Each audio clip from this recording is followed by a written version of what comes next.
다윗이 골리앗을 죽이게 되죠.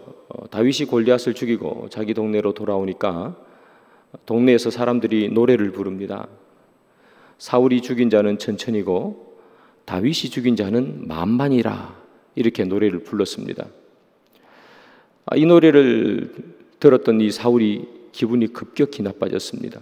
성경을 찾아보니까 불쾌했다, 그리고 심히 노했다, 이렇게 기록했습니다.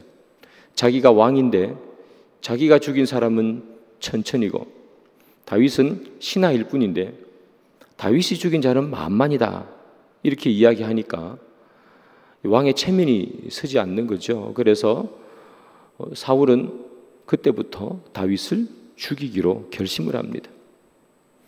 같이 있다가 갑자기 단창을 들어 다윗에게 던지기도 하고요.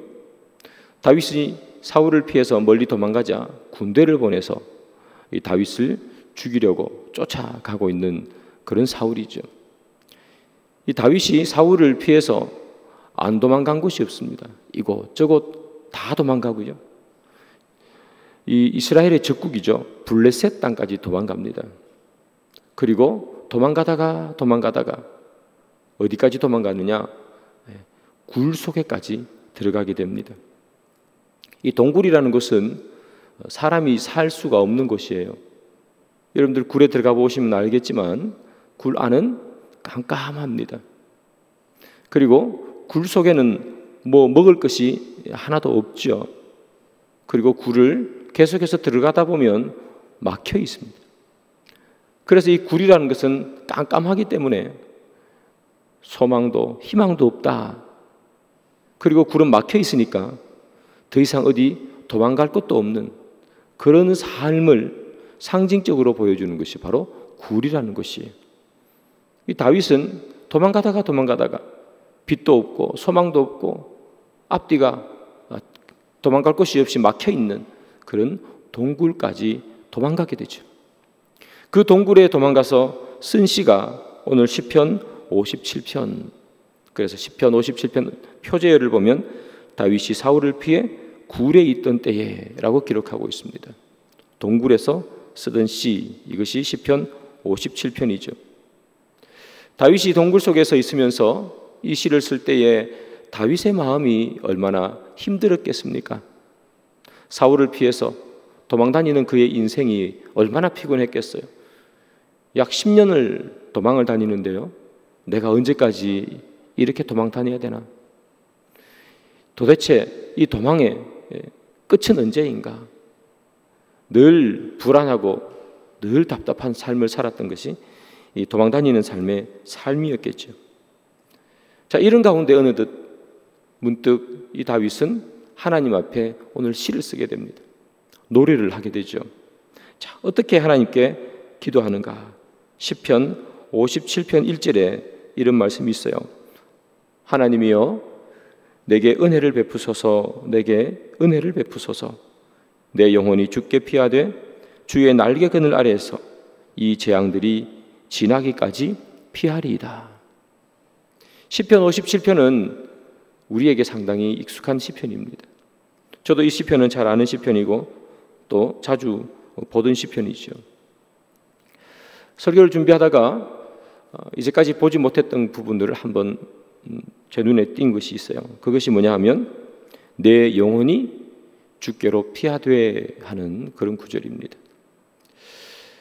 사울을 피해서 도망다니던 이 다윗이 진짜 피하고 싶었던 것은, 그가 진짜 날개 아래에서 쉬고 싶었던 것은 그의 영혼이었구나 하는 거죠. 지금 다윗이 사울을 피해서 도망다녀야 되는 것은 그의 육신과 그의 몸입니다. 왜냐하면 잡히면 죽기 때문이죠. 그가 진짜 하나님 날개 아래에서 보호를 받아야 되는 것은 그의 목숨이겠죠. 그의 몸일 겁니다. 그런데 다윗이 하나님 앞에 노래하기는 하나님, 내 몸을 주님 날개 아래 품어주십시오 라고 얘기하는 것이 아니라 내 영혼을 품어주십시오 라고 이야기하는 거죠. 보통은 이런 상황이 오면 하나님 앞에 기도하기를, 하나님, 적들이 우리를 쫓아옵니다. 악인이 나를 쫓아옵니다. 그 악인에게서 나를 보호해 주시고 악인의 눈에 내가 띄지 않도록 주님 도와주십시오. 이렇게 기도하는 것이 보통의 기도요. 또한 그것이 잘못된 기도도 아닐 겁니다. 당연히 그렇게 기도하는 거죠. 그런데 지금 다윗이 기도하는 것은, 하나님, 내 몸이 아니라 내 영혼을 주의 날개 아래, 날개근 아래 피하게 주십시오 하는 거죠. 그러고 보면 이 다윗이 진짜 살리고 싶은 것, 진짜 살아있고 싶은 것은 어찌 보면 그의 목숨이 아니라 그의 영혼이 하나님 앞에서 살아있기를 소원한 것이죠. 이런 급박한 상황 속에서 다윗이 그의 목숨이 아닌 그의 영혼을 주의 날개 그늘 아래 쉬고 싶다라고 이야기한 것은 이유가 있어요. 그 이유는 무엇인가 하면, 그가 진짜 위협당하고 그가 진짜 답답한 상황을 맞이한 것은 그의 목숨, 그의 몸이 아니라 그의 영혼이라고 생각했기 때문이죠. 시편 57편 4절이죠. 내 영혼이 사자들 가운데서 살며 내가 불사르는 자들 중에 누웠으니 곧 사람의 아들들 중에라. 그들의 이는 창과 화살이요 그들의 혀는 날카로운 칼 같도다. 이빨이 창과 화살 같고 혀가 날카로운 칼 같은 사람에게 위협당하고 있고, 그리고 사자 가운데서 둘러싸여 있는 것이 내 육신이 아니라 내 영혼이라고 이야기합니다. 자기의 영혼이 위협받고 있다는 거예요. 실제적으로 이 다윗이 위협받고 있는 것은 그의 육신이죠. 사울을 피하지 않으면 그는 죽을 수밖에 없어요. 누가 봐도 다윗과 사울의 싸움은 육체적인 싸움이에요. 잡히면 서로 죽게 되니까 육적인 싸움입니다. 그런데 이 다윗은 이것을 무엇으로 보느냐 하면 육적인 전쟁이 아니라 영적 전쟁으로 보더라는 거예요. 어떻게 내가 사울을 피할 것인가가 아니라 어떻게 하면 내가 이 상황 속에서도 하나님 앞에서 내 영혼을 온전히 지킬 수 있을까? 닥친 고난, 악인의 위협, 그것 때문에 생기는 배고픔과 고단함과 피곤함, 이것을 육적 전쟁으로 보는 것이 아니라 영적인 전쟁으로 보는 거죠. 내가 진짜 위협받고 있는 것, 내가 지금 사자 가운데서 둘러싸여 있는 것은, 그리고 내가 지금 동굴에 있지만 진짜 내가 이 동굴 속에 있는 것은 내 육신이 아니라 내 영혼이구나. 사랑하는 여러분, 우리가 살다가 보면 고난이 찾아오죠. 때로는 우리가 사자가 나를 둘러싼 것 같은, 이빨이 창 같은, 화살 같은 그런 사람들로부터 우리가 둘러싸일 때도 있습니다. 그때 진짜 우리가 지켜야 되는 것, 우리가 진짜 그때 주의 날개 아래에서 보호받아야 되는 것, 그것은 무언가? 우리가 진짜 지켜야 되고 보호받아야 되는 것은 우리의 육신의 몸, 우리의 가지고 있는 재산, 당연히 소중하니까 하나님께서 지켜주시기를 기도해야 합니다. 그러나 그것에 앞서서 우리가 하나님 앞에 지켜달라고, 주님 주의 날개 그늘 아래 내가 있고 싶다고 기도해야 되는 것은 바로 우리의 영혼이더라. 삶이 주는 고난함과 역경 때문에, 하나님, 내가 이 역경 때문에 하나님을 떠나지 않는 영혼이 될 수 있도록 도와주십시오. 하나님, 이 고난과 역경 때문에, 알 수 없는 고난과 힘듦 때문에 내가 하나님을 배반하지 않도록 주님 도와주시고, 내 영혼이 하나님을 떠나 하나님 앞에 범죄하지 않도록 주님 도와주십시오. 우리에게 닥쳐오는 고난은 어찌 보면 육적인 고난, 물질의 전쟁이 아니라 영적인 전쟁이라는 거예요. 그래서 다윗은 그렇게 얘기하는 거예요. 하나님, 내 영혼을 주의 날개 그늘 아래 쉬게 해주십시오. 그래서 사랑하는 여러분, 솔로몬은 잠언에서 이렇게 이야기하죠. 잠언 4장 23절입니다. 모든 지킬 만한 것 중에 더욱 내 마음을 지키라. 생명의 근원이 이에서 남이니라. 솔로몬이 하는 이야기죠. 우리가 지킬 것이 얼마나 많은가죠. 모든 지킬 만한 것 중에 우리의 삶을 살아가다 보면 지킬 만한 것이 전부잖아요. 우리가 가지고 있는 것은 다 지켜야 되는 거예요. 그러나 그 지킬 만한 것 중에 가장 지켜야 되는 것은 내 마음을 지키라. 오늘 본문으로 치면 하나님 내 영혼을 주의 날개 그늘 아래 있게 해 주십시오. 왜 우리가 이 급박한 상황, 이 역경의 상황, 동굴 속에 있는 그 상황 속에서도 내 육신이 사울에게 발각되지 않는 것이 중요한 것이 아니라 내 영혼이 살아있는 것이 중요하냐? 왜냐? 생명이 그에게서 남이니라. 우리의 생명이 우리의 영혼에서 나기 때문이에요.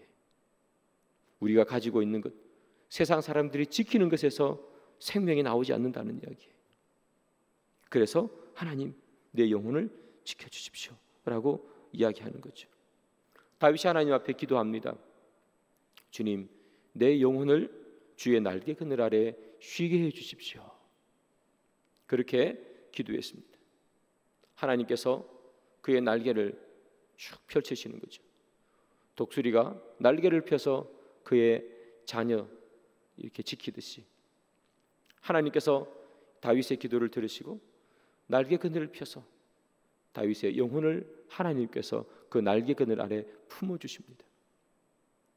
다윗이 편안함과 안전함을 느끼는 거죠. 하나님의 날개 그늘 아래 숨어있던 이 다윗,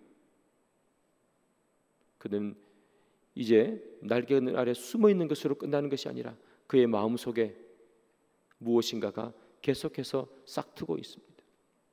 무엇이 싹트는가? 주의 날개 그늘 아래서 안식하자, 그것으로 끝나지 않고 무엇인가 싹트더라. 그래서 다윗은 이렇게 표현하죠.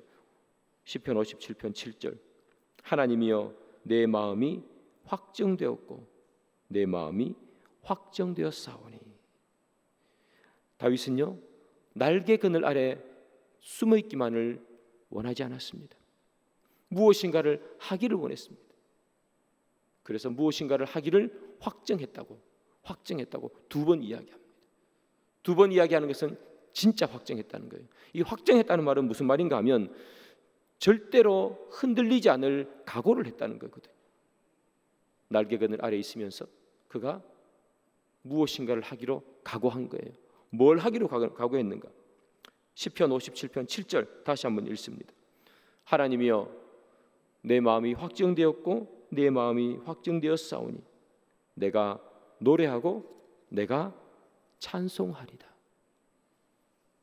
날개 그늘 아래 쉬고 있던 이 다윗이 이제 날개 그늘 아래 쉬기만 하는 것이 아니라 무엇인가 하기로 확정했는데, 결정했는데, 결심했는데 그것이 뭐냐? 찬송하겠다. 하나님께 노래하겠다. 날개 그늘 아래 쉬는 것을 넘어서 이제는 찬송하는 거죠. 그런데 그냥 찬송하는 게 아니에요. 8절에 보면 뭐라고 얘기하는가 하면 비파야 수금아 깰지어다. 비파와 수금을 다 동원해서 하나님 앞에 찬양하고 노래하겠다는 거예요. 비파와 수금아 깰지어다라고 얘기하죠. 지금 비파와 수금이 잠들어 있는 거예요. 비파와 수금이 왜 잠들어 있습니까? 이 다윗은 비파와 수금을 잘 켜잖아요. 그런데 그가 사울을 피해서 도망 다녔던 인생이잖아요. 도망 다니다 보니까 비파와 수금으로 하나님을 찬양하고 비파와 수금을 켜서 노래했던 그 시간을 가지는 것이 어려웠던 거죠. 도망 다니기 급급하니까 언제 비파를 켜고 언제 수금을 켜겠습니까? 비파와 수금은 저기 저 구석에 처박혀 있는 거죠. 먼지 쌓여 있고 잠자고 있는 겁니다. 잠자고 있던 이 다윗의 영혼이 이제 주님 앞에 깨어나는 거죠. 주의 날개 그늘 아래 그의 영혼을 맡기니까 그가 이제 깨어나는 겁니다. 그리고 찬양하는 거죠. 잠자고 있던 비파와 수금도 함께 깨어서 찬양합니다. 그 찬양은 기쁨과 감사의 찬양이겠죠. 있는 악기를 전부 다 동원해서 하나님 앞에 찬양하는 그 다윗이 되는 것 아니겠습니까? 이 다윗은 날개 그늘 아래 피하게 해주십시오 기도하고, 그 기도가 이제 찬양으로까지 넘어가잖아요. 신약에 오면 바울과 실라가 복음을 증거하다가 빌립보 감옥에 갇히게 됩니다. 이 바울과 실라가 오늘 본문에 나오는 다윗과 똑같은 일을 합니다. 사도행전 16장 25절이죠. 한밤중에 바울과 실라가 기도하고 하나님을 찬송하며 죄수들이 듣더라. 바울과 실라가 기도했습니다. 다윗이 기도한 것처럼 기도했지요. 기도하고 나니 기도로 마치는 것이 아니라 기도가 찬양까지 이어지죠. 다윗처럼 찬양까지 이어지더라. 바울과 실라가 기도하고 찬송하며 죄수들이 듣고, 여러분 아시는 것처럼 조금만 있으면 옥문이 열리고, 바울과 실라도 감옥이라는 다윗과 똑같은 동굴이라는 소망도 없고 희망도 없고 빛도 없고 어디 하나 도망갈 곳도 없는 그 감옥 속에서 기도하고 기도를 넘어 찬양했더니 옥문이 열리는 은혜를 입더라 하는 거죠. 여러분, 이것이 바로 고난 중에 영혼을 주의 날개 아래 맡길 때에 생겨나는 힘과 능력인 줄 믿습니다. 고난 중에 우리의 영혼을 주님께 맡기면 우리가 찬양할 수 있는 힘이 생기더라.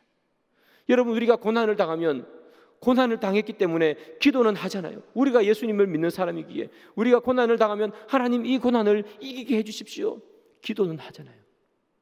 그런데 진짜 내 영혼을 주님 앞에 의탁하면 기도로 끝나는 인생이 아니라는 얘기예요. 여전히 고난은 있지만 그러나 기도로 끝나는 인생 넘어서 찬양하는 인생이 되더라는 거예요. 여러분, 만약에 영혼을 의탁하지 않고 하나님 이번 한 번만 내 몸을 피하게 해주십시오라고 만약에 기도해서 몸을 피했다면 다음에 또 똑같은 상황이 오면 또 몸을 피하게 해달라고 기도해야 되고 또 몸을 피하게 해달라고 기도해야 되고 또 기도해야 되고 계속해서 기도해야 되고, 그는 계속해서 피해야만 하고 계속해서 그는 답답한 상황을 계속해서 맞이할 수밖에 없더라는 거예요. 그러나 몸을 피하는 것이 아니라 내 영혼을 주의 날개 그늘 아래 주님 맡겨주십시오 라고 기도했더니 그에게는 찬송이 나오더라. 그 고난 가운데서, 햇볕 하나 들지 않는 그 동굴 가운데서, 깜깜한 희망 소망이 하나도 없는 그 동굴 가운데서 찬양이 나오더라 하는 거죠. 우리가 똑같이 이런 상황이 닥치면 우리가 주님 앞에 진짜 기도해야 되는 것, 나를 지켜달라고 해야 되는 것은 무엇인가 하면 주님 내 마음을 지켜주십시오, 그에게서 생명이 나기 때문입니다. 그것을 우리가 기도해야 되는 줄 압니다. 두 번째로, 이 다윗이 기도하면서 그의 영혼을 날개 그늘 아래서 두면서 그의 마음에 무엇인가 하기로 확정하고 결정한 것은 무엇인가? 그것은 바로 새벽을 깨우기로 확정했습니다. 내 영혼아 깰지어다, 비파야 수금아 깰지어다, 내가 새벽을 깨우리로다. 새벽을 깨우리로 확정했습니다. 여러분, 새벽을 깨운다 하는 말은 무엇일까요? 새벽 예배 빠지지 말고 나오십시오. 우리 주로 이 본문을 사용하는데요, 이때 새벽을 깨운다 하는 얘기는 여러분들로 새벽 예배 나오십시오 라고 쓰기 위해서 다윗이 쓴 시는 아닙니다. 이때 새벽을 깨운다는 이야기는 무엇인가 하면, 여러분, 새벽은 깨울 필요가 없습니다. 사실은. 왜냐하면 새벽은 깨우지 않아도 늘 오기 때문입니다. 그런데 새벽을 깨운다는 것은 무슨 말인가? 새벽은 깨우지 않아도 늘 오지만 내가 그 새벽에 잠을 자고 있으면 새벽은 깨어난 것이 아니겠지요. 적어도 나에게는 그 새벽은 깨어난 것이 아닙니다. 그런데 그 새벽에 내가 깨면 새벽은 깨어나는 거겠죠. 내가 새벽을 깨우리로다 하는 그 말은 내가 새벽을 지키겠다 하는 이야기입니다. 그런데 여러분, 새벽이 무슨 의미일까? 물론 새벽은 시간적인 의미의 새벽일 수도 있습니다만, 그러나 오늘 시편은 시지요. 시에는 상징과 은유가 들어갑니다. 내가 새벽을 깨우겠다 할 이 새벽에는 이제 조금만 있으면 동이 트고 해가 떠오르고 희망과 소망이, 새로운 날이 떠오르는 것이 새벽이겠지요. 다윗이 내가 새벽을 깨우리로다 하는 이 말은 무슨 말인가? 내가 새로운 소망, 비록 내가 깜깜한 동굴 속에 있어서 새벽이 왔는지 새벽이 오지 않았는지 보이지도 않고, 깜깜한 동굴 속에 있어서 내 앞길이 어떻게 될지 알 수도 없는 상황이지만, 그러나 하나님, 나는 희망과 소망을 깨우겠습니다 하는 이야기가 내가 새벽을 깨우리로다 하는 거예요. 그래서 다윗이 마음에 확증하는 거잖아요. 주의 날개 그늘 아래 그의 영혼을 의탁하니까 이제 고난과 역경이 여전히 그에게 있음에도 불구하고, 그는 여전히 동굴 안에 있음에도 불구하고 그는 이제 소망과 희망을 깨우는 거예요. 우리의 영혼을, 고난 가운데 있을 때도 우리의 영혼을 주의 날개 아래 맡기면 어떤 힘과 능력이 생기는가? 희망과 소망을 노래할 수 있게 된다는 거예요. 사랑하는 여러분, 우리가 세상에 살면서 어려운 상황을 맞이하잖아요. 동굴 속에 있는 같은 그런 상황도 우리에게 맞이하잖아요. 그때 우리가 진짜 깨워야 되는 것은 무엇인가 하면 소망과 희망을 깨워야 되는 거예요. 그 소망과 희망은 그러면 어디에서 찾는가? 주의 날개 그늘 아래 우리의 영혼을 맡길 때, 그때 우리는 희망과 소망을 노래할 수 있는 거예요. 지금 이 순간, 지금 이 한순간 내 몸을 피한다고 해서 희망과 소망이 생기는 것이 아니라는 이야기예요. 내가 가지고 있는 것을 이 순간 한번 모면한다고 해서 희망과 소망이 생기는 게 아니라는 거예요. 진짜 희망과 소망은 내 영혼을 주의 날개 그늘 아래 맡길 때에 내가 새벽을 깨울 수 있는 거죠. 그래서 오늘 본문에서 다윗이 이야기하는 것이 바로 그거예요. 목숨을 위협받고 있는 상황, 그가 잘못하면 목이 날아갈 수 있는 위험천만한 상황 속에서도 그가 주님 앞에 의탁하고 싶었던 것은, 그가 정말 보호받고 싶었던 것은 그의 몸이 아니라 그의 영혼이더라.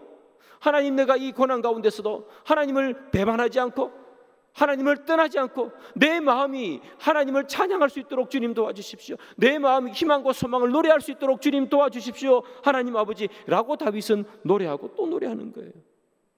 그래서 다윗은 그의 영혼을 주의 날개 아래 맡기는 거죠. 사랑하는 여러분, 우리가 고난 가운데서 절망을 노래할지 아니면 소망을 노래할지, 그것은 여러분들이 선택하는 겁니다. 여러분 인생을 살면서 절망을 노래하고 살고 싶습니까? 아니면 희망과 소망을 노래하고 살고 싶습니까? 둘 중에 여러분이 선택하시기 바랍니다. 그 선택은 하나님이 해주지 않습니다. 그 선택은 다른 사람이 해주는 것도 아닙니다. 절망을 선택하든지 찬양을 선택하든지 여러분들이 선택하는 것이 되겠지요. 말씀의 결론을 맺습니다. 오늘 본문에서 다윗이 이야기하죠. 비파야 수금아 깰지어다.